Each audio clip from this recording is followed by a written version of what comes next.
Alam nyo ba na may mataas na waterfalls ang Dagami Leyte? At ito ay matatagpuan sa barangay ng Makalang. At ito ang Hitumnog Waterfalls.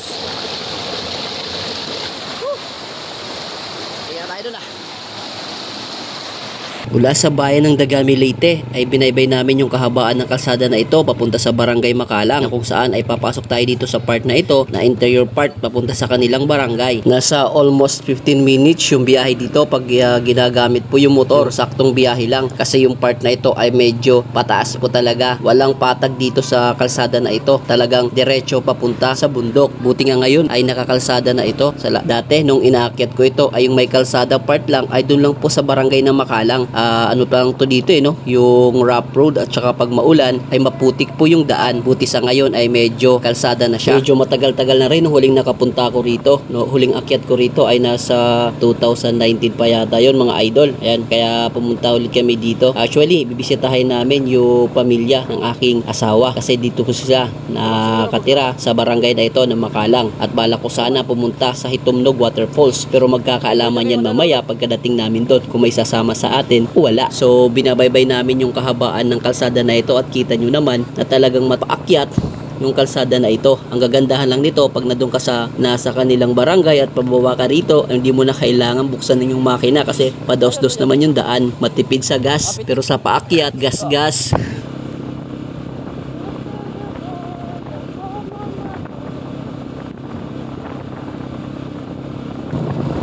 Guys, kung taga-Dagami ka, dingin man ini.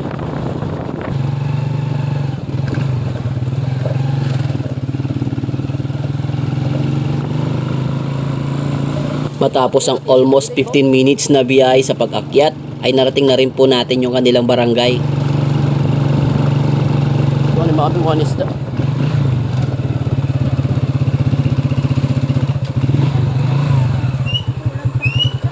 Yeah. Adi na nga yan yung backup. O, adi backup. Pero ko lang. Ayaw lalibo ha. Lord na. Ini mabubuhi na kita hini. Maano na?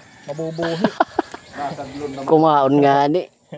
So dito nga ay napabili kami ng aming mauulam. At sa part na ito, kung meron tayong makakasalubong na kagaya nito na sasakyan, ay dapat tabi-tabi lang para hindi tayo magsikip sa daan.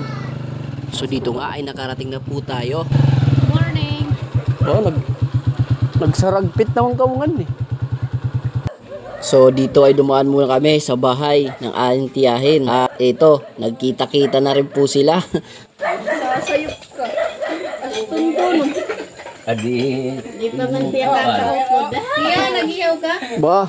Tiya, manok. Waray ko manok. Nagtarampo ng mga wadin, nagtarampo. Naku, anak manok. Mami, balayilot ni mami dito. Oo. Ano naman ka mo din eh. Sapit.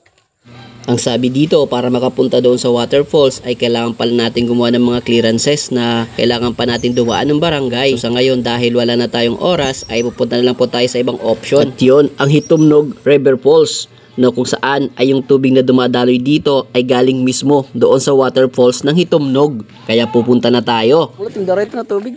May tapos may karag. Pagkari ko natak dito, may karag. Waray karug-karug-karigo. So ayan, mangunguha tayo ng suso sa ilog, no? Okay, kaya nandito kami ngayon sa bukid. Sa ilog na pero sa bukid. Tara, samahan nyo kami.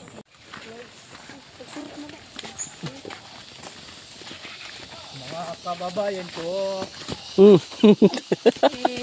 Nakaway pa. Pagkalublog. Hello guys. Iluwag. Welcome to my vlog. Welcome to my guys. Mula doon sa kanilang barangay ay kailangan pa natin maglakad ng almost another 15 minutes para marating po natin yung Hitumnog River. Ayan, so nagawa po ng kalikasan, fresh running water. Mga idol, no? Papunta na kami sa ilog. Pero so titingnan natin yung lugar kung maganda. Mamumulot tayo ng suso. Ano nga ba yung magandang luto sa suso? Comment down below. May nagtanong sa atin, saan ba daw nilalagay yung suso? Ano yung lalagyan ng suso? Sabi ko, bra. Bra yung lalagyan ng suso. Medyo dahan-dahan lang kasi madulas yung daan. Harayo ba? Harayo ito? Harayo ay pa? Malayo-layo pa daw. Nahuni na kuno, arali na. Rayo po ito. Rayo pa ngayon. Marang kapang nga di. Aray pa, ito palang kaloyo. Okay. Grabe ka man liwat kakalasan. Kinapulba ako. Ikaw kinulbaon ka na akon. Kailan lang natin ito. Ay paglak tibi kay mama. Ba may tukod. Kay lagas na. Ano may tungkod. Yeah, so naririnig na natin yung ilog. Tignan mo yung lulusukan, no? Oh. So dito ay pabubuha na po tayo ng ilog at kita natin na medyo madulas kaya ingat-ingat. So tinanggalan namin yung aking tsinelas para mag-engine brake yung ating mga paa.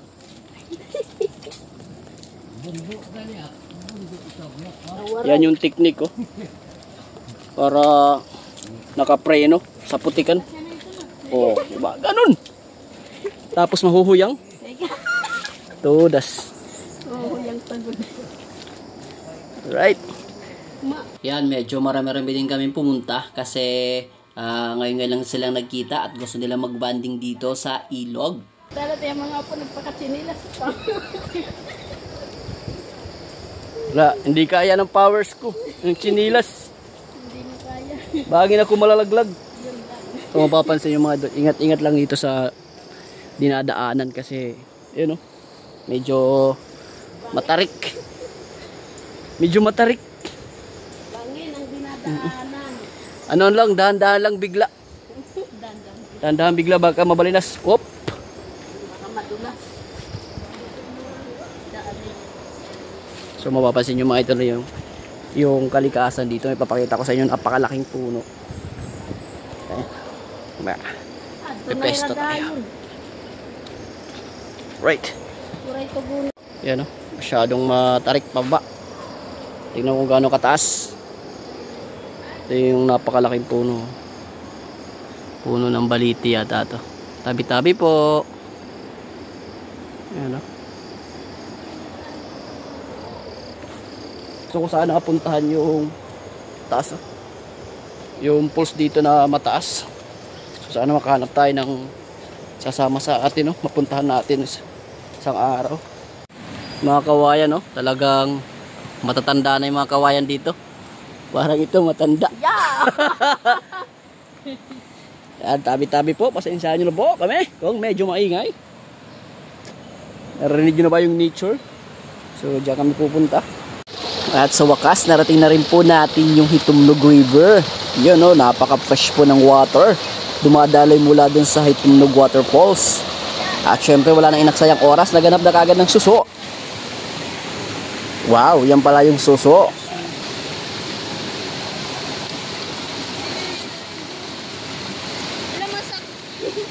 Ay, masag. Oh. King crab. Ano diya? King crab. King crab. Kuray mat kagat. Kay king hiya. Kaya mas Naputo lang niya yakon. niyaking. Man. Tamad. Sa mga batuhan na ito, dito sila makikita. Ang kagandahan nito ay sariwang-sariwa at fresh kasi galing po ng kalikasan. Ano? Iya ka na ako tinapurot. Dito ay manakita po tayong uri ng crabs. Di ko alam kung ano yung tawag dito. Comment nyo nga. Pero ito talaga isa sa pinunta namin dito.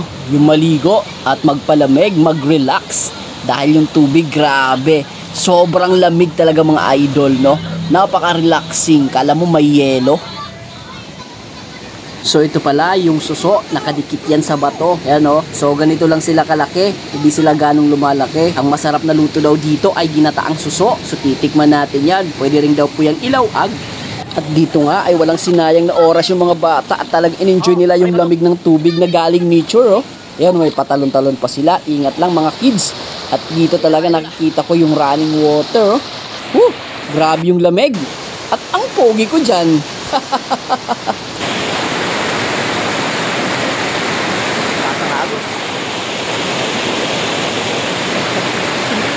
tumutugtog ako. Bata nahinginig na yung pako. Oh. Taas.